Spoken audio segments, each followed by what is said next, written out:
The Gospel according to Mark, chapter 8, passage 2, signs from the Pharisees. The Pharisees came out and began to dispute with him. They demanded a sign from heaven from him, wanting to test him. But he sighed deeply in spirit and said, "Why does this generation seek a sign? Truly I say to you, no sign will be given to this generation." And leaving them, he boarded the boat again and crossed to the other side. Let's consider what these words mean for us today. In this scene, Jesus clearly resists the Pharisees, who by demanding a sign from heaven, reveal that their faith is based on trials and signs, rather than trust in God. Their attitude is full of skepticism, and their request for a miracle is essentially a test of God's power, instead of an open acceptance of God's word. Jesus, visibly disappointed by their attitude, declares that no sign will be given to this generation.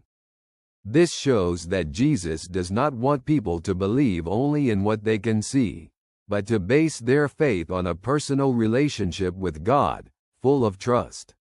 The faith Jesus offers is not dependent on spectacular signs but on a deep, daily trust in God, even when miracles or direct evidence are not visible. Jesus calls us not to seek miracles as proof of His presence, but to believe in His words and His work in our lives, even if it does not always manifest extraordinarily.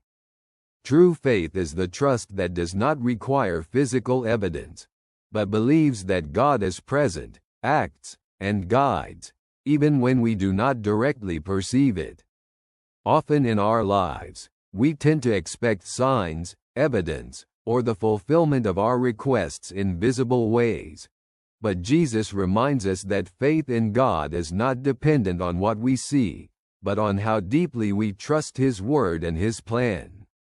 He calls us to faith that does not wait for signs, but welcomes His presence and His work in daily life, even if we are not always able to see miraculous manifestations. The faith that Jesus offers is trust that is rooted in confidence in God, even when we do not understand everything happening around us. May God's grace always accompany you. Warm regards, your friend.